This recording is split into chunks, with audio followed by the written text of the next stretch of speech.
It's personal. Oh my goodness, I gotta get used to the new drop. I came in early, but baby, it's first round fantasy's first ever It's Personal podcast. We're giving you a unique insight, perspective into our own leagues. Hopefully, maybe you'll find somebody that plays just like you. I'm Gabriel Maramontes, joined by Jacob Bartley and DeMont Ricks, gentlemen of the famous 10-year running Beer Drinkers League and our third-year Dynasty League, which is what we're going to be talking about today. How we doing, fellas? Good. Just trying to stay cool in this heat. That's it. Dude, man. I think the majority of our listeners, surprisingly, I feel like they're East Coast people. So what if they're like just chilling in a nice day and they know nothing about Sacramento, California? I mean, I'm assuming it's hotter than normal over there. Fair. I got to ask it's Google. Like 80 for them, and they're like, it's so hot. Oh, man. Those timberlands are getting sweaty out there. True. Well, I mean, damn, guys, this is it. This is first round fantasy. It's personal. We're going to be looking specifically at our third year Dynasty League that we started, obviously, 3 years ago. We just had a draft a couple of weeks ago. We're going to be recapping that for you today, giving you a little bit of insight into kind of our thought process as we move throughout this draft class. You'll be introduced to our teams that we're going to be continuing to talk about as further episodes progress. And when we get closer to the season, we're going to be introducing you to some of the guys throughout the episodes, get you to meet some new faces and some new perspectives. And again, maybe you'll find somebody who plays just like you. We got stingy guys. We got guys that don't know what they're doing. We got guys that's all they think they know is that they know what they're doing. And then we got the guys that are just good guys ready to play some ball and they know their stuff. We got it all. We love our league. We love the guys that we play with. We got the guys who are unhealthily obsessed with it. Jacob, right? That's just what it is. Yeah, / indecisive / waiting for trades. Jacob. Very true. Exactly. We got guys that have babies and totally dropped off last year like it was something hard. Like, how hard is it to take care of a baby? I don't know. It's not that hard. Not hard at all. So, DeMont, I'm guessing when they sent you home with the egg in school, you broke it right away, right? Oh yeah, for sure. It was gone. We took a doll. No, like really? Oh, yeah. Wow. Yeah, it was weird. Yeah. Did you take anything home, Jacob? I think we had an egg, but that's kind of gross, huh? It should have been refrigerated. I don't know to think about it. Well, Jacob was sexually active real early, so he might have took a baby. And with that being said, before we get into our Dynasty draft today, our recap, we kind of want to give you a little bit of insight into what the league is as a whole. Again, this is our Dynasty League. It is a 10-man Superflex, so generally a 2 QB league. It is PPR. Jacob's the commissioner. It's PPR. It's full PPR, yeah. Full point. Just making sure. Jacob, anything else to add? Well, I will say, so, a lot of the major fantasy analysts and stuff, they play in 12-team leagues at minimum. And I hear them say all the time, 10-team is way too small. 10-team is way too small. And I'm like, hold on a second. You are very disconnected from the general population who play fantasy football because it is very hard finding 10 people that to have 10 active members in a league. Like, that's not easy. So to get up to 12 and be happy with all of those fantasy managers is not like what most people can do. So for us, like we just put together a 12-team league, which is not this league, but it's going to be another Dynasty League.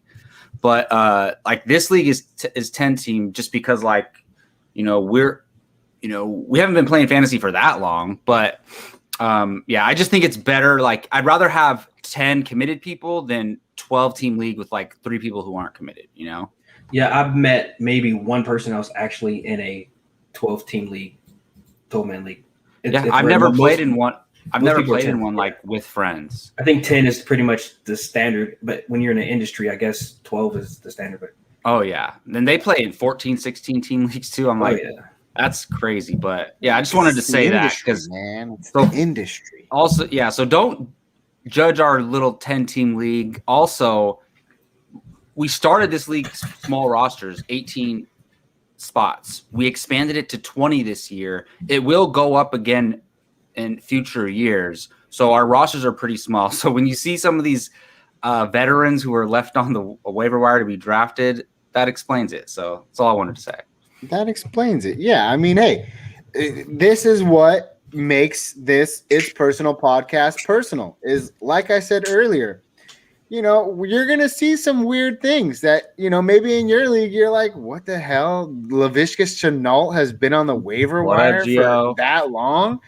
You know, things like that happen. All right. Obviously, he's been picked up since then. But, you know, you're going to find out that there are things that are similar to your league, things that are different from your league. And, hey, things that you might like that you want to kind of integrate into your league. So it's just kind of the way that we do it. Jacob, we are currently on a waiver wire format, but there's been talks and murmurs about possibly, you know, transitioning into Fab. I know DeMont's a proponent of that. I'm speaking Fab should be the standard. I agree. There's 2 with votes that, for you, actually. And by murmurs and whispers, you mean one text that you and I exchanged, Gabe. But that's how it starts. Well, if the members of the league are hearing this for the first time, I'm heavily considered switching to Fab. I should have done it before the draft, but it doesn't really matter right now because I guess technically if somebody drops someone, you could use your waiver pick to grab them before they hit the waiver wire. But we're not in the middle of the season. Like I think that's fair to change it before the season starts. And DeMont, basically you guys co-commission league is a 6-keeper league, and that's Fab. And I just think it's better because there's no strategy. There's very tiny little strategy to waiver wire order. Like, okay, you get your first overall and you hold it for the right guy. That's the most strategy you can possibly have. Exactly. So with Fab, you know who you're playing with. You can say, damn, I think DeMont's going to go after this guy. I got to put big money down for this player. Like, there's so much more strategy for it. So unless the majority of the league is heavily against it, I'm considering Fab for this league. I mean, you could just do it. No, I think there's certain things, like if they're not like it doesn't affect certain things that you can, like I expanded it to 20, right? I don't think I had to put up a vote for that. Like that's just Dynasty rosters should be much larger than that anyways. So things like that. We got to let people know that we're a democracy, DeMont. You can't just do things without putting it to a vote first, okay? Don't roll your eyes. All right. With that being said, let's lay the foundation, fellas, of our third year in terms of kind of how the draft took place. We're going to primarily focus on the first 13 picks. Obviously, there are 5 rounds here. We'll highlight some of those picks as we go on as well. But primarily to start, the first 13 picks. And looking at the draft order, you might find that some of us put ourselves in prime positions to make a lot of choices here in the first 13 picks, while some of us may have seen themselves not have any takes in the first 10 picks, which is why we're going to the 13th pick overall, because everyone had a pick by the 13th pick. But to start, we got to foreshadow. No, it's not foreshadow, right? We got to like pre-shadow. What is it? We got to give you some background knowledge as to how we got to this point. So, for instance, I had 3 first-round picks, and I finagled them nicely. I think I traded a package. I did have a James Conner Edmonds package with Juju Smith-Schuster and something else for, I believe it was like the number 3 pick. And I know that doesn't sound too appetizing, but it was a pretty good trade at the time. And then obviously I had the number 7 pick as my original placeholder. And then somehow along the way I traded Jacob a few times and I ended up with the number 10 pick as well. So kind of a little bit of foreshadowing there, or God damn it. What is it? Pre-shadowing? We're teachers. Oh, I'm a teacher. Oh, this is bad. This is real bad. It's just background information. But that's all it is, really. I get a background producer over here telling me exactly what it is. Jacob, how did you manage to get 3 first-round picks? Well, I only had 2 by the time you were done with me. You stole my other pick. And look, I'm the commissioner of the league, but I didn't make the playoffs last year. And I have Christian McCaffrey. A reason why I didn't make the playoffs last year. He basically didn't play last year. He only played a few weeks. And I had just some bad luck. I had Zeke as well, who was terrible. So with both of them out, I was struggling. I barely missed the playoffs. And so because of that, I ended up with the number 1 pick. So that was the pick I got in the draft order. And then through trades, I ended up with Gabe's number 3 pick. So that's how I ended up with number 1 and number 3. And it's crazy because normally in a Superflex league, and like we said, a 12-team league, people are so desperate for quarterbacks. It gets like that sometimes in this league, but it's not as bad as like a 12-man league because everybody usually has 2 or 3. There's always people willing to trade one. So it doesn't get too desperate. So my point being is you'll see in a second, I wasn't locked in taking Trevor Lawrence. Oh my gosh, the jury's still out on that. We'll see. Well, I guess we did see that, by the way. Wait, we did. It came to fruition. You didn't pick Trevor Lawrence with the number 1 overall pick. You picked it someone else. And I guess we'll get to that in a second, but we got to let Damon in here. Damon, how did you manage to not have a pick in the first top 10 round or top 10 picks? Well, we have to preface this because this league that was the word I should have used earlier. Go ahead, Damon. That's what it is. That's the word you were looking for. 3 years ago, this was my 8th team when I drafted 7th or 8th team. You mean fantasy league? Yeah, like fantasy league. So gotcha. I was already overwhelmed. It was the first full dynasty, and I made silly trades. So I made silly trades to the point where I needed immediate value, and I didn't know whether because I had the number. I originally had the number 4 spot, and I traded that number 4 spot for Michael Thomas just straight up. And if you look at the draft results, Pitts went number 4. I wouldn't have drafted Pitts. I probably would have drafted Chase. And I believe that Michael Thomas is going to outperform Chase. I wouldn't say by a lot, but enough to where I think the trade will be worth it. And Michael Thomas isn't that old. He's still 27. No, you still have him for, at least 4 or 5 years. So I just need an instant star power. So I think. What do you guys think? And now that it's done and the draft results are out, bad trade? No, not at all. I mean, Jacob doesn't like it. No. I've come around on it. When it first happened, look, we were all not Demont, but some of us were all just obsessed with getting these first round picks. Look, we call it rookie fever, is what some of us get this time of year. And at the time when the trade was made, and also. I'm not the only one, but one of my rivals in this league is Joe.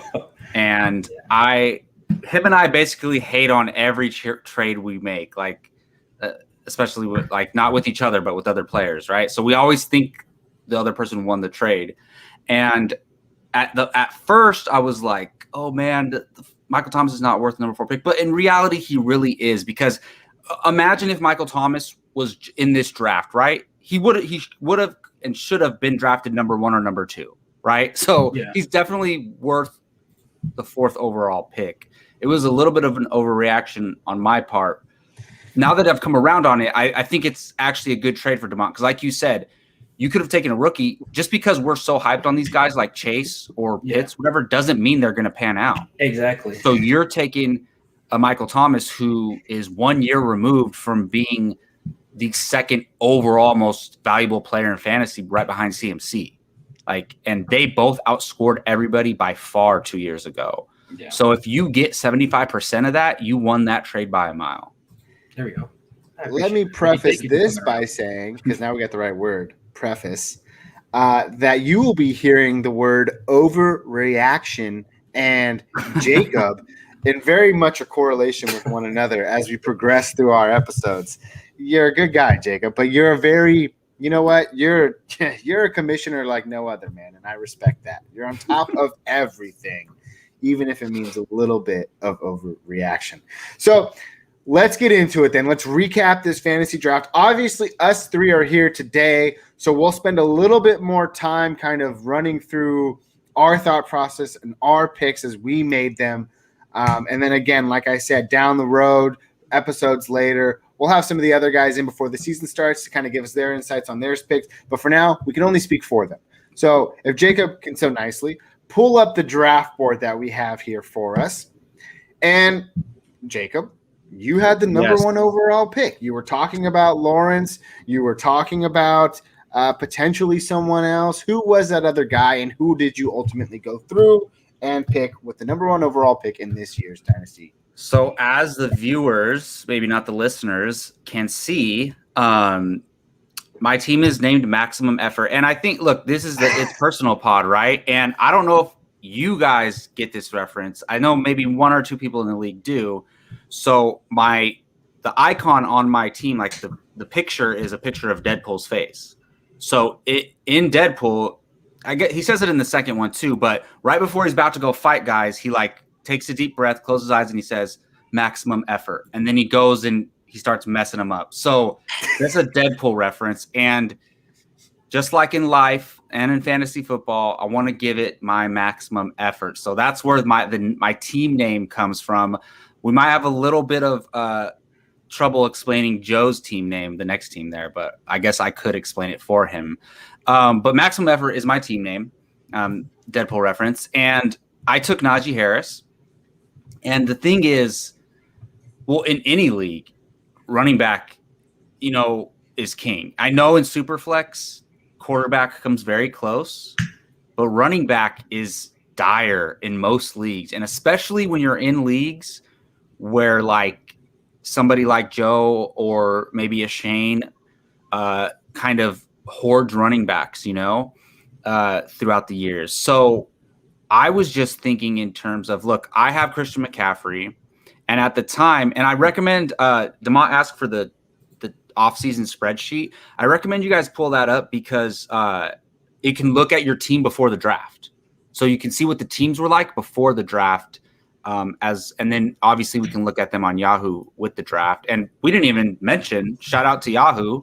That's what we play on. Oh yeah, That's what our league platforms are played on. They're the best visual platform. The way it looks and the way it functions is absolutely the best. So I think it's just user friendly. But bottom line is, like, I had Christian McCaffrey and I was in a situation where if Christian McCaffrey goes down, I'm screwed at running back. So I figured in this league, it's easier to get a quarterback. And as we'll talk soon, I did draft a quarterback, but I took Najee Harris. I think he's just going to get the most volume as a rookie, at least for this year. I'm a little bit worried about him past this year, but at the very least, if he balls out, I can trade him, get something for him. So that was my thinking behind Najee Harris. Najee Harris it was. And DeMond, do you agree? Did Jacob make a good pick? I thought he did. Oh, yeah. Yeah, I would do the same thing. Yeah, especially because you didn't preface it with your QBs too. I mean, you mentioned it a little bit, but I mean, you have Lamar Jackson, you have Deshaun Watson, you have who else? Oh, okay. So that's great context to bring up. So as long as I have one stud at quarterback, I feel like I can figure the rest out. So I have Lamar Jackson. I'm good with that. I have Deshaun Watson. If Deshaun Watson comes back and plays, I'm golden at quarterback. But I'm essentially acting as if he's not going to play. I also have Jimmy Garoppolo, and that we know he's at least going to open the season as a starter unless Trey Lance balls out in the preseason. But I'll talk more about that when we get to the number. Hey, say you didn't make that trade with Stafford for me. Are you not taking Trey Lance? Are you? I think I would have traded Stafford somehow. So otherwise, you would offload him. I wanted Trey Lance in this draft no matter what, but I knew I couldn't take him at number 1. Gotcha. I just couldn't. So, and I'll talk more about that when we get to number 3. All right. Well, let's get on to number 2. That's Joe. You've seen him on the podcast before. I don't know if you want to take a second. I don't even know what H4H means. So is that something that's worth explaining, or should we just keep on going? I didn't know we were getting into background knowledge of our team names, but I guess, it's personal. No. I just thought I always wanted to, talk about my team name, but Joe's is a reference to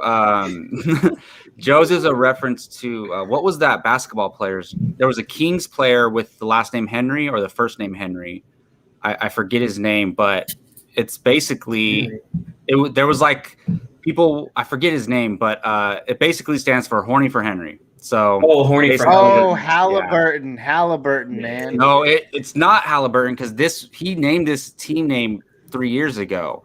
Oh, so true. It was But this player obviously has fallen off, but irrelevant. It's a Sacramento Kings reference. All right, fair enough. Well, Joe went with Trevor Lawrence.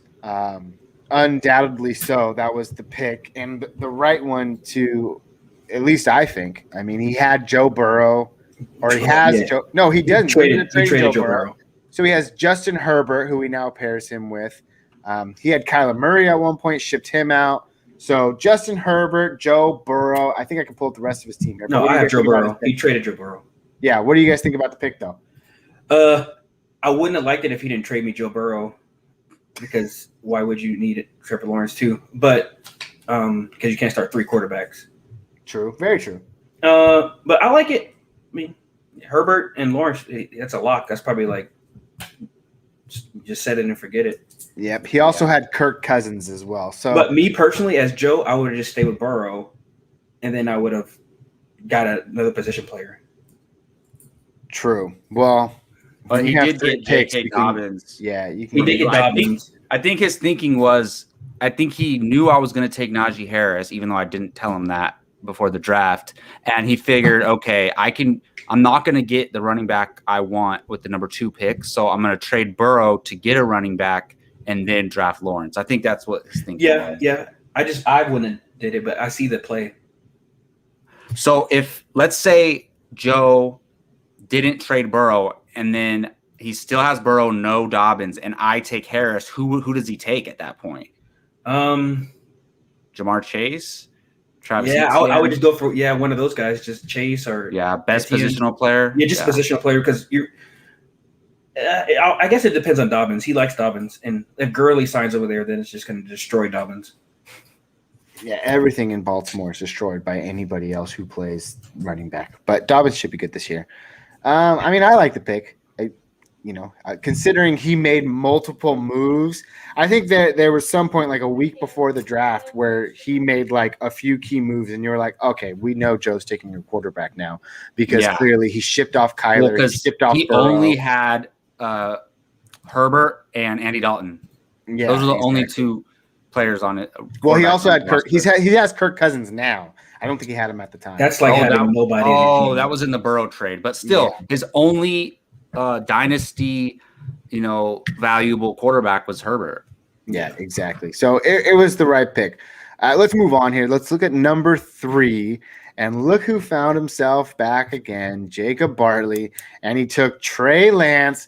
This is where you're gonna find out that it's personal, so there are biases to be had. Jacob, the longtime 49ers fan, went with the new franchise cornerstone QB. May have been a reach to some, maybe, but to us, we all knew, at least I kind of knew, that he probably wouldn't have seen Trey Lance again. I think, when was your next pick? At 5? Or that was it, right? Not till like 20. Yeah, 20. And he wasn't going to get to him all the way. Joe would have drafted him instead of Fields. Exactly. Yeah, Joe had a number of picks back to back coming up at the turn, so there was no way that was happening. And to that respect, I pay you much respect, because I think that was a beautiful pick. That's awesome, dude. I wish I had Josh Jacobs, year 1, year 2, year 3. I want a guy like that. Maybe even I had Derek Carr, I traded him. But, getting that all-star pillar stone type of player for your team, that's always a good feeling. So when you drafted Trey Lance, dude, I was honestly happy for you. I couldn't hate on it, dude. It was a good pick. It was a good pick in my opinion. How did you feel about it? Or Devon? Oh no, go ahead, Jay. So before I ended up trading for the number 3 pick, I had the number 10 pick. I had number 1 and number 10, and I knew Trey Lance was not going to fall to me at number 10. So I had to make a move. And what's ironic is the Niners moved up to get Trey Lance at number 3, and so did I. But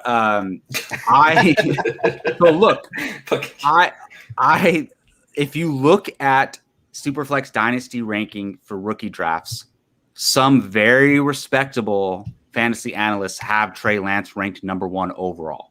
They do. And most people have Trevor Lawrence ranked number 1 overall. So that is the thinking in Superflex leagues, is quarterback is the most valuable because, and like I said, most of them play in 12-team leagues. So it's a little bit different from our league. So that's why quarterback is less valuable in our league. So this is not, I don't think either of these picks, number 2 or 3, are reaches or crazy, to be honest, because if you have these guys, like, in my opinion, and look, obviously I'm a homer and this is very biased, but I think after the Niners draft Trey Lance, like, obviously I dive deep, just researching stuff all about him, not watching full games, but watching plays and stuff like that. And I just think the ceiling is like endless for this guy. I really do. And look, nobody's going to be Patrick Mahomes, but I just think that he is going to be like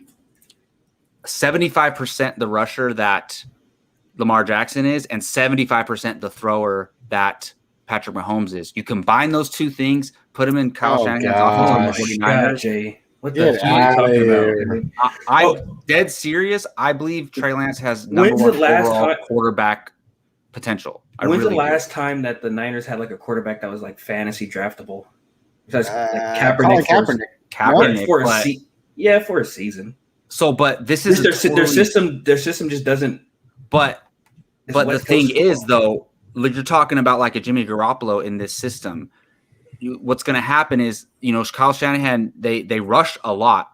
And what's going to happen is Trey Lance is going to take his read and he's just going to take off with the ball. If you watch his plays, that's what he does. And he's an excellent runner and he has a huge arm. So I just think that it's like, I'm stoked. I was heavily considering taking him at number 1 if I didn't trade for the number 3 pick. I'll just say that. You did say you're a homer, right? That makes sense. Oh, absolutely. Okay, I gave the whole this is biased as hell thing, but I honestly like I'm telling you guys, Lamar Jackson, very respectable fantasy analyst would like praise me for making this pick. So I don't feel bad about it at all. But isn't that for football, like the actual football, not fantasy? No, for fantasy. Like, people are stoked about Trey Lance through the roof. And no way. I bet money on that. Our elite commenter, Gio Ramos, is basically saying the advice that we're giving here is reach for Trey Lance and have Niners fans pay a shit ton for him. Got it. Goodness. Gio, it's personal, man. It's how we run things in our league. There's a website where Dynasty leagues are ran called My Fantasy League. And if you look at all the rookie drafts for 12-team Superflex leagues, Trey Lance is drafted at number 1 in a lot of them. So to give some perspective, I think that our league is, unique in that it's 10-team, we value running back very highly, as we should. So it makes us think that quarterback is less valuable. But I just think you guys will see. He's going to be killing it this year. Do you think, Jacob, that if Trey Lance would have ended up in New England, do you think he would have been killing it? Yeah, right? Because he's just a good talent. Yeah, do you think Mac Jones would have been killing it in San Francisco if he landed there? Would you have drafted Mac Jones 3rd? Yes. He would have been good, but he would have been similar to Jimmy Garoppolo. Like, his ceiling is very limited. Fair. That's a good pick. All right. Hey, no, it was a good pick. Number 4. That was Justin. You might catch him on a pod next week sometime. Also, he's on the pods all the time. So this was the biggest smoke screen of the whole entire draft. Oh, my goodness. I was ready to go all in on Kyle Pitts just to say I had a guy like Kyle Pitts. And right before my pick, Justin took him. We had all assumed he claims himself to be the wide receiver guru of them all. And he did not go Jamar Chase like almost all of us thought. He ended up going with Atlanta Falcons tight end Kyle Pitts. Damn, I was appalled. I was not prepared for that. I will speak for him. He definitely threw me a curveball because I was hoping that Pitts was going to fall to me at probably number 7, and that did not happen. And lo and behold, Justin goes ahead and gets Pitts. So what do you guys think? You said you were smokescreened by Jacob, right? Just like all of us? Yeah, so obviously we did so many podcasts leading up to our Dynasty rookie draft, right? Evaluating all these rookies. Now that I think about it, Justin barely spoke a word on Kyle Pitts, and you're right. Ironically sat out are wide receiver and tight end rookie evaluations. He I called sat it out. I called them out on that. And I'm like, you afterwards, I was like, you mother effer, you did that on purpose because you wanted to avoid talking about Kyle Pitts. And so he got us all. None of us thought he was going to take Kyle Pitts at number 4. Joe and I was with Joe when we took it. Our jaws were on the floor. We were just shocked. But it's not a bad pick. I think it's a great pick, but we thought he was going Jamar Chase for sure. Yeah, no, and to give context into Justin's team, he's not here to talk about it. He had some good bones going into this draft. A lot of young talent: Jonathan Taylor, Cam Akers, AJ Brown, and then he had Jalen Hurts kind of anchoring that team. So being able to come in, and then also Keenan Allen, if you want to mention that, because those are top tier guys, cream of the crop type of guys. So when you look at just like position players, he really didn't have a tight end. So you could be like the majority of everyone else and just say, hey, I'm going to punt the tight end position. I'll pick someone up off of waiver wires. Or you had Robert Tonyan, but we don't know what's going to happen with that with Aaron Rodgers. Yeah, I think from his perspective, he told me that he believes that Chase is going to have trouble eating and establishing himself with 2 other guys in Cincinnati, which there's a world where that happens. And obviously with Julio gone, Julio wasn't gone when we did this draft. He was still in Atlanta. But he had said if Julio leaves, which he ended up doing, there's going to be so many targets there for Kyle Pitts. He gets a huge – that's a great pick. So I want to ask DeMont. So let's say you don't have Michael Thomas and you kept your pick. Who are you taking right here in this spot? Am I taking it after Julio's gone?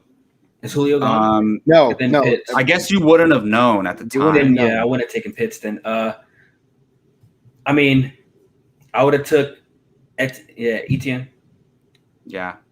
Etienne, which is look for your team, that makes sense. Yeah, I needed a running back bad because I traded away. You're pretty good at wide receiver. I traded away Montgomery. I traded away Dobbins. So yeah, because you have DJ Moore. You have a pretty good receiver core. So yeah, I got Deontay, DJ Moore, Michael Thomas.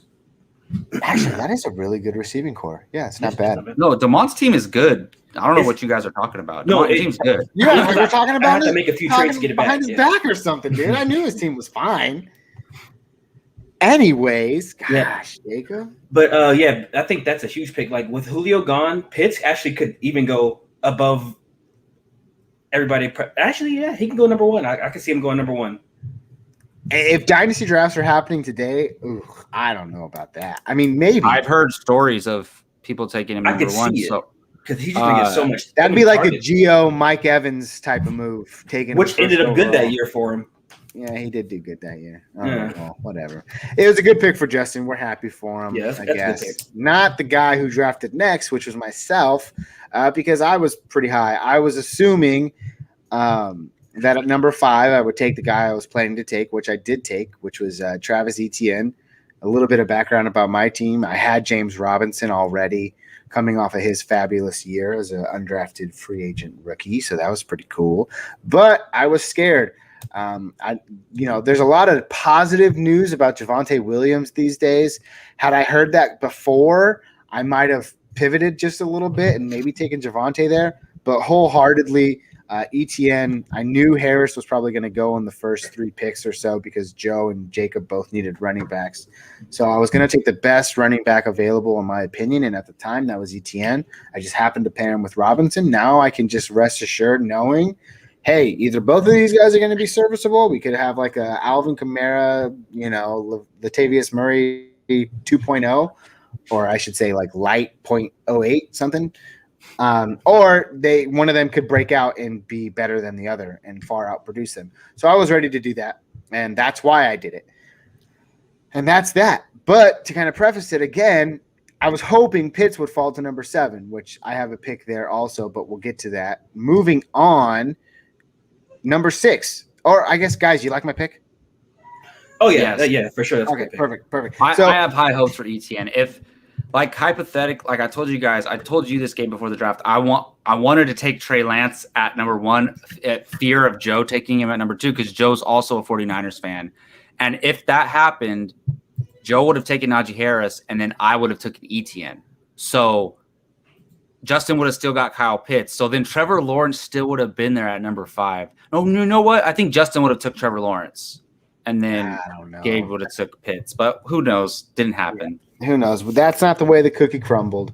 But moving on, this is Shane's pick. Shane, for all intents and purposes, he's a running back hoarder. We all assumed he would be taking a running back at this position. At least I did. He is a running back hoarder, but he needed a running back bad. All he had was Derrick Henry and Josh Jacobs. I think he this is a strictly you and Geo trade, isn't it? I mean, he drafted to trade this guy. So I think, look, Shane should have drafted Javonte Williams. Yeah, is who he should have drafted. He took Trey Sermon as trade bait for Joe and I. And what do you know? Since this draft, Shane and I have made a trade where I got Trey Sermon. Yeah. So Shane got David Montgomery, who is a for sure starting running back, and Trey Sermon is a rookie in a committee. We don't know when or if he's ever going to become the starter. I personally believe he is, so that's why I made the trade. And I'm also a Niners homer. But I think Shane accomplished what his goal was: draft Trey Sermon, trade him for another starting running back. Which he won that trade. That's what he did, and it was all good in our eyes. Then at the number 7 pick, I came up again. Again, I was planning to take Pitts here because I knew that Shane would probably take a running back. Can't believe you got Jamar Chase at number 7. Leaving Pitts there. Yeah, crazy. That's just the way it happened. I ended up going to Marshall because at this point, my whole plan was out the window because Justin took. That's what happens in fantasy drafts. Yeah, so he took Pitts. So at this point, I really was considering a scenario where I take Javonte and Travis Etienne, but I didn't know, and I decided to take the best player available, which at that point Pitts had fallen all the way to number 7. I just said, to hell with it. I'll put him nicely. He'll fit in nicely with Robinson, and then I have Cooper Kupp, and I don't know, my own team. But yeah, I had some good. Now I'm curious. Who else did I have? He's on the tip of my tongue. And not to get all like into team names. Terry McLaurin, Cooper Kupp. Oh yes, Terry McLaurin. There you go. My name is Chubb Chasen, but I change it every year based off the players that I have. So I didn't know like our team name was locked in for the rest. No, it doesn't have to be. Good, because I change it every year. Me. Chubb Chasen sound cool. Obviously, I made that name change after I drafted Chase. But so that was my thought process there. Then Joe had back-to-back picks at 8 and 9. He went Javonte Williams. Of course, he needed a running back, went Javonte Williams. Then he decided to double down on quarterback, add the athletic Justin Fields after that. And rightly so. I mean, Justin Fields was somebody who was highly overlooked in the draft. He fell all the way to Chicago. They traded up to get him, but he still fell. And then Javonte Williams, hey, all reports are saying that this guy's going to start starting week 1. And Jacob and I had just talked about that on a regular first-round fantasy podcast just a couple of weeks ago about how this guy there's totally a scenario where this guy comes out the gates and is a week 1 starter and just takes a job from week 1 on. So he might be one of the few guys up there with Najee Harris that's like primed for a workhorse type of load. And we're not really talking about him that much. So, well, that's because Denver's running back situation hasn't been good for a while. Well, actually, Lindsey had a decent season one year, but yeah. But he came out of nowhere and was undrafted. Like nobody expected that. Yeah, Yeah, but I was highly upset because obviously he took Javonte Williams, and then I got sniped again because he went Justin Fields. And I'm not going to lie. I was really hoping to get Justin Fields at 10. Really? Over Zach Wilson? If you guys remember way back when at the beginning of all the offseason talk and everything, Joe and I were the biggest talkers of Zach Wilson. We wanted Zach Wilson wherever we could get him. We thought he was one of the best quarterbacks on the board. So was that all a smokescreen? It wasn't all a smokescreen, but like, hey, as time comes, information changes. And I liked the situation that Fields was coming into a little bit more. And really? Yeah, I guess. I don't know. And then, Joe took him. But at the same time, the former hype that I had for Zach Wilson, it was still there, just kind of like micro hype. And so I was still happy to have him. I was happy to pick up Zach Wilson at number 10 as well. So that was a pretty good pick. I was happy about it as well. And are we getting close to DeMont's pick? He wasn't in the top 10. Can we see the next So, couple of DeMont, picks when here? you push that button on your phone to draft Michael Carter, how did it feel? Okay. So I had to work overtime the day of the draft, unfortunately. So these two did a committee draft for me, and which means they both looked at my team and decided like what I needed. The first pick is a pick that I would have made, Michael Carter, just because I need a home run, and his situation's good out there because he has Tevin Coleman ahead of him. So he was the last decent running back. That's not gonna last. So yeah, this is a great pick. If I was sitting at the computer, I would have made this pick. Then when we get to the next pick, I would have did something different, but I'm still not. Oh, I want to hear that. So Still we'll not save mad it for that. Yeah. We'll have to. But highlight. bottom line, But- my thinking was DeMont needed a running back. So Yeah, my running backs are literally Eckler, Coleman, Michael Carter, Todd Gurley. Because I traded him because I needed quarterback, so I got Joe Burrow and Matthew Stafford out of my running backs, and We're gonna that's work really on an important in Eckler a flex trade. league. Yeah, it's And- safe to say DeMond's in a rebuild, but like, don't trade those wide receivers, man. You got No. a young, Just- talented core of wide receiver. No, just I'm all trying to right, say Eckler. Mark Andrews and who for Eckler? Let's do it. I have Henry. Oh, yeah, exactly. Yeah, Exactly. But we'll talk. right. We'll talk later. We'll talk, right? So that was the number 11 pick, DeMond. He went again, Michael Carter Williams. The number 12 pick fell to who? To our friend Joe P, another Joe in the league.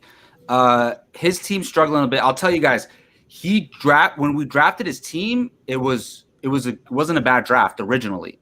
So, but this was 2018, I believe. So he drafted Antonio Brown, Devontae Freeman, and somebody else all that year. Antonio Brown suspended, cut by the Raiders.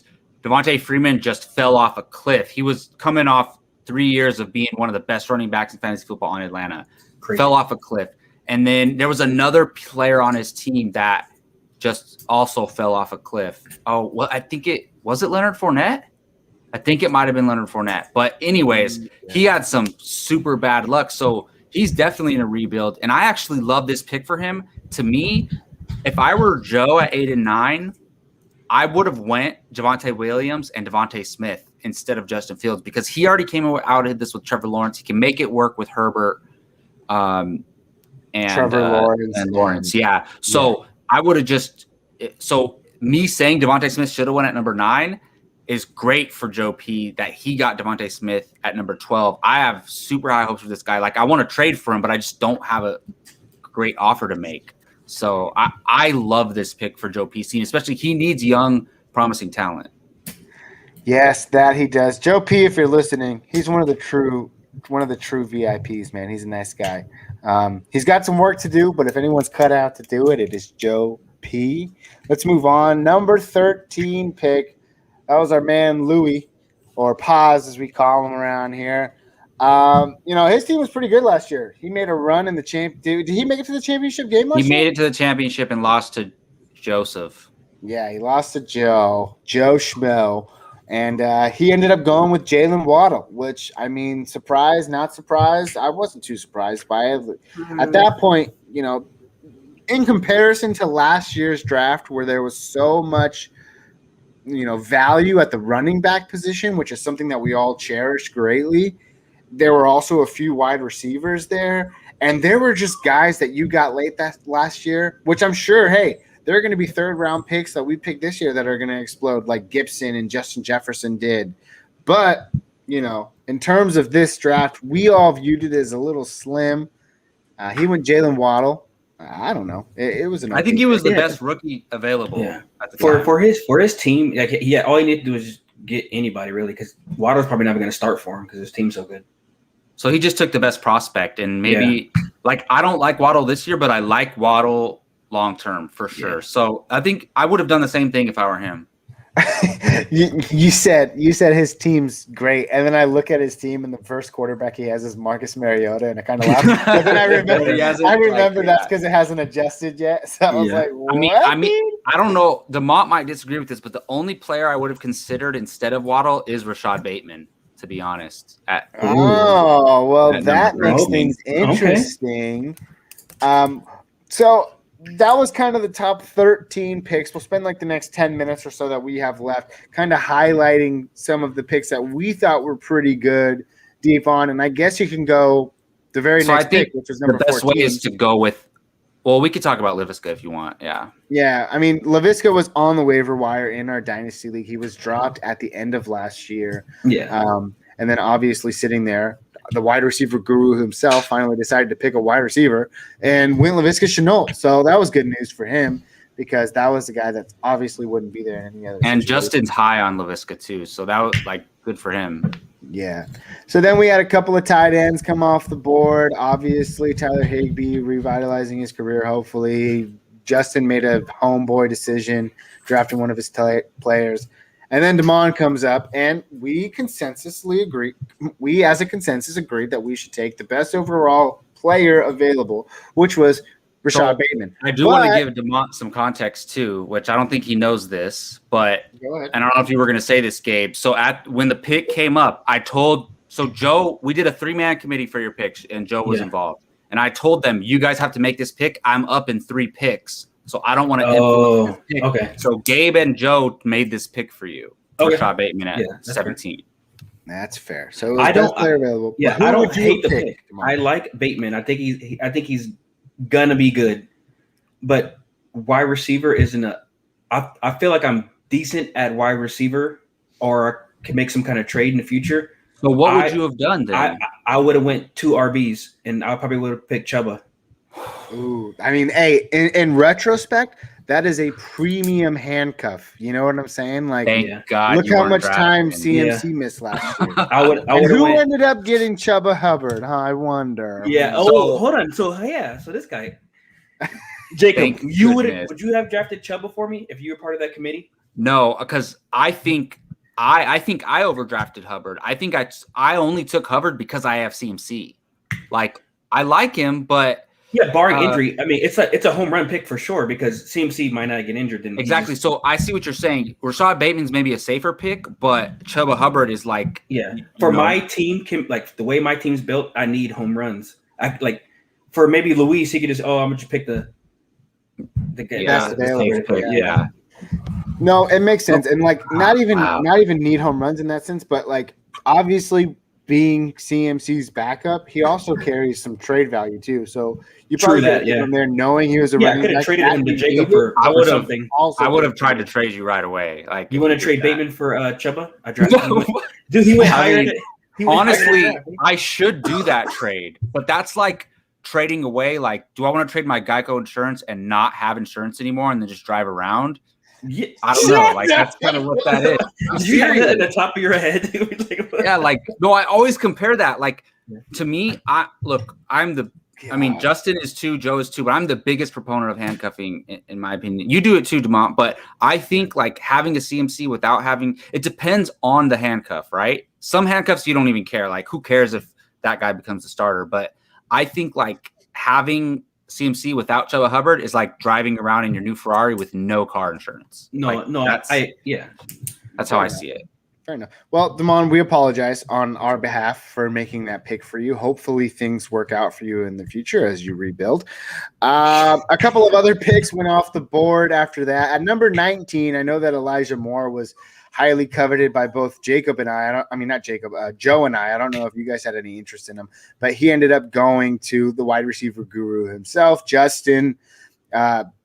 Jacob went after that. Jacob, you want to touch on Terrace Marshall? Absolutely. So if you guys remember when we did the wide receiver episode for leading up to the rookies, and at the end of it, Gabe was like, let's run down these last few names real quick. And you're like, I'm going to assign one to each person. And you gave me Terrace Marshall. And I was like, he is after Smith and Chase, Terrace Marshall was my favorite wide receiver in this draft class. What? So I was so happy that he fell to me at number 10 because I think he's going to emerge in Carolina. And look, I don't know if he's going to surpass DJ Moore, but I think he's going to surpass Robbie Anderson and be the number 2 in Carolina. Like, that's a hot take. I mean, at least not this year, right? I think that's a hot take. Yeah, I mean, I think it's possible this year. Can but we do definitely Boogie Downs on this podcast for like 2 years? Sam Darnold is going to him, right? Yeah, I'm hyped on Sam Darnold this year. Like I think he's gonna do good. But anyways, so that like I knew I wasn't gonna get Smith or Chase right in this draft, just the way the picks I have. So to get Terrace Marshall, my third favorite wide receiver in this draft class, I was stoked. And then I'll just move on to pick 21. I took Chuba Hubbard because I have CMC, and now knowing that DeMont would have taken him, like that's crazy. Wow. I didn't think you would have taken him. So knowing that like makes me feel better about this pick. Makes me feel worse. Thank you. Hey, I'll trade for Bateman. We'll talk. Yeah, you guys will talk. We'll I get got into a Bateman Eckler package. Let's do it. Ooh, yeah, that might be nice. That might be nice. Cool. So yeah, and then after that, rookies kind of got overlooked to fill the void for some of these teams that were already established. They had to make some picks. However, at number 20 or 25, I think, I had to pick again, and I went with Mac Jones. Mac Jones was someone that I really did enjoy, mainly because I like the idea of him being like this second coming of Tom Brady being drafted into that Bill Belichick offense. So that was like my personal bias kicking it. But it just also so happened to be that I had Cam Newton as well. So I didn't have to worry, all this talk about Cam Newton, possibly getting his job lost or taken away from him, being benched for a guy like Mac Jones. I just needed reassurance there. So I took Mac Jones as my quarterback in that situation, and I felt happy with it. And then that's a great pick. I should have took Mac Jones with one of my picks, but I had to take these two guys. Gabe, I would say in the first 3 rounds, the draft board was very nice to you in the first 3 rounds. It landed nice for you. It's nice when you get 3 of the top 10 picks, but I mean, yeah, if it in a perfect world, I would have had ETN, Pitts, probably Justin Fields, and Mac Jones. But I'm happy with, ETN, Chase, and then Zach Wilson as well. Yeah. So it was pretty nice. And then, as you know, the rest of the draft, we kind of took some dart throws out there. Any of you guys have a favorite pick that you kind of took like really late in drafts? Who was that late guy for you? For me, it was Ramondre Stevenson. I kind of like loaded up on Patriots players in this draft with Mac Jones and Ramondre Stevenson, just because I envisioned a world where, man, like literally, what if Cam Newton does get benched? Insert Mac Jones, and all of a sudden, all of that rushing capability from Cam Newton is just gone now. So like running backs are kind of relevant. And even then, what if you get like a LeGarrette Blount 2.0? And also since then, there's been news out of the, Patriots mini camps that this guy can pass catch as well. So who knows? Maybe I can have like a one-hit wonder LeGarrette Blount season, and I draft this guy with my last pick in the draft. I'd be pretty psyched about that. That's all I got to say. These are all dart throws, so it's not a bad pick. I'm curious what DeMont thinks of. So, all right, I'll say after the second round, DeMont, Gabe took the rest of your picks. So, how do you feel about the Kellen Mond pick at number 7? I mean, that's the one that I'm the. Yeah, the fact that Kenneth Gainwell went right after him, I kind of felt bad about, because Kenneth Gainwell was like, like that fringe type of RB that like wasn't with the top tier guys. Like Michael Carter was considered the last of the top tier, and even he was fringe. So it was a while before there was another rookie running back taken. Obviously, you took Chuba too, Jacob, but I wish I should have taken Gainwell there. I would have not drafted. I liked Mond, but looking at the layout like this, I would have picked either Gainwell or St. Brown. Amon-Ra. Yeah. So Mond. We gotta really fix DeMond's team here. Now I just feel really bad. No, I mean, at least you got the first pick right. I would have made that. Honestly, pick. I think they were good picks. They're just not what DeMont would have done. And we would not have known what DeMont would have done other than maybe the first pick. So it's fair. Hey, Star Drew, how's it going? So Kellen Mond, I actually liked Kellen Mond. I was at this point, because I wasn't talking to Gabe, I was hoping Kellen Mond was going to fall to me with my 2 first picks in the 5th round. So I think it was a good pick, but maybe not what you were looking for. Yeah, he's in a if he ever gets a chance, I mean, in that system with those I guys, he think could be he's good. I think they're planning on developing him and having him be their future. Kirk Cousins has 2 years left on his contract. I thought he had 1 year. Does he have 2 years? That's 2, yeah. Ah, damn. Yeah, I don't see a Damon. situation where he Oh. comes out and he sucks because just he has so many weapons that it's going to be kind of hard to suck. Yeah, but in And all all his honesty, money's he probably guaranteed, is. too. He probably is a drop candidate at this point. So I Yeah. feel bad. But who was the next pick I made for? I gotta get. Let me get back in the winning graces of Damon here. Well, hold on. I want to talk about my first pick of the 5th round Go ahead. first Go ahead. because I also was very high on Nico Collins That's in right. Houston. He's a big receiver, and I just think if Deshaun Watson plays, I think he's going to be the number 2 target behind Brandon Cooks, 100%. So I'm hoping Deshaun Watson plays, and even if he doesn't, I mean, that's why I drafted Davis Mills with the next pick, and I think Davis Mills could beat out Tyrod for the starting role, and I just think either way, Collins is going to get some play. So I'm not even considering cutting Nico Collins. That's how much I like that pick. That's fair. I mean, I like Davis Mills. I like him better than Tyrod Taylor, but I think that offense as a whole, when a guy falls that late, not only in the draft, but like in our fantasy drafts, it's like, are you really excited to like start that guy if he gets a chance, or are you biased because, he's not a top tier talent. He's just a guy that you picked up in the 5th round of a fantasy league draft. So do you think he's going to be that serviceable in the NFL, or they're going to have a lot of hurdles to jump through, which makes them not really? Well, I basically have a lot of Davis people Mills don't like the in case Watson doesn't play. That's that too. Oh what- yeah, and you had Watson. That makes he's sense. basically a handcuff for Watson in a way, in a sense. That makes sense.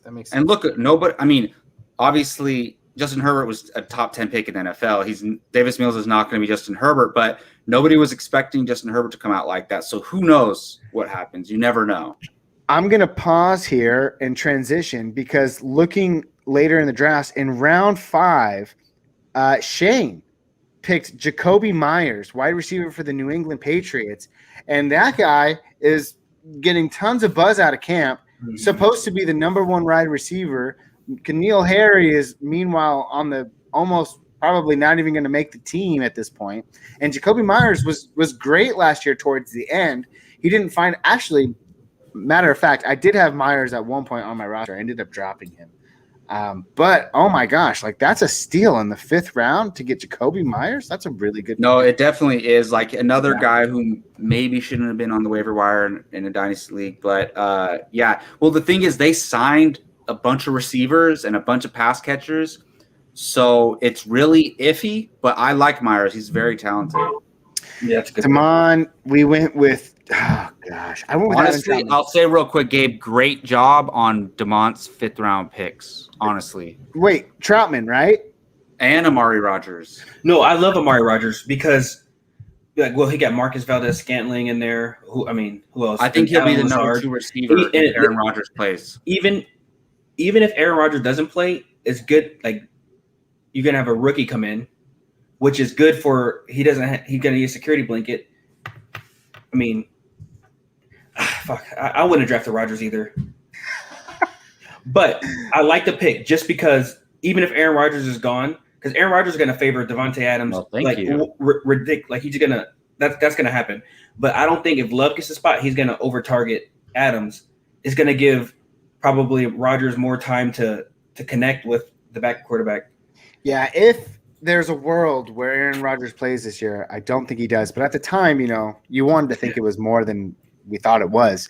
So, I drafted that with intention, Damon. I wanted to help you out. By the way, thank you, Rachel Doss, for commenting. Yes, shout out to NFL Global on Twitter. Super up-and-coming Twitter account. They always got the latest up-to-date NFL news. Really great people over there. And then I got you Adam Troutman, Damon. And okay, this was honestly a personal pick for me that I picked for you. I don't care if you don't like it or not. I think this guy's going to be a stud. Jared Cook leaves. Insert Troutman. Who knows who's going to be the quarterback in New Orleans, but they need a tight end. You got Michael Thomas and who? Not really anyone. Not anybody. So I know Alvin Kamara is technically number 2 on that team in targets, but holy heck, man. I like this guy. Be on the lookout for him. I don't think you should trade him. I don't think you should cut him either. I think you have other cuttable assets on that team. I mean, I would cut Rodgers before I cut Troutman. No, I was going to say DeMont. I was going to say DeMont. Do not cut Adam Troutman. He's getting a lot of buzz right now. Like people are stoked about him. Yeah. So I made a couple of questionable picks, but I carried your team strong in the end, and I also drafted you reinsurance. This definitely was a good draft. You guys did good. I just would have did it different, but you guys did good, but I wouldn't have done it the same way. But like Troutman's a great last pick. Amari Rodgers is good. Carter's great.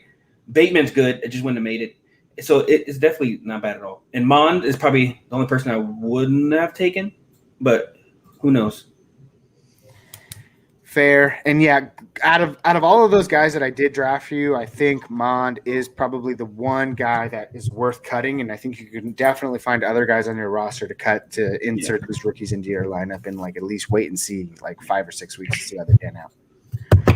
Well, guys, any other picks? I mean, I had the last pick of the draft. I already talked Ramondre Stevenson. But that was kind of it, man. That is the first episode of our first ever It's Personal podcast. We're going to have a lot of interesting new ideas to come as we progress in the off season with our It's Personal podcast. And then, of course, well into the season as well when we do our redraft 10 years in the making with this list. Some of us have been there for the whole 10 years, but we've definitely come in and been a part of that little family. So we can't wait for you guys to kind of meet new people. We're going to be talking about things all the time, whether it's our own personal start-sit decisions, some of the big trade dilemmas that are happening in our leagues, everything from little to gigantic. We're going to be covering it all, and we just want you guys to be appreciative of it and come along for the ride. Anybody that came out today and said, what's up, we appreciate you so much. Thanks for stopping by. Be sure to like and subscribe. We have so much more content to share, and we're only going to get better, folks. And guess what? You know why it's going to get better? Can any of you guess? Because I'm going to win the championship this year in this league. No, Jacob, stop. You jerk. Damon, anything? I'm going to win the championship this. No, because it's personal. And with that, have a good night, and we'll talk to you guys later. Peace. Alrighty.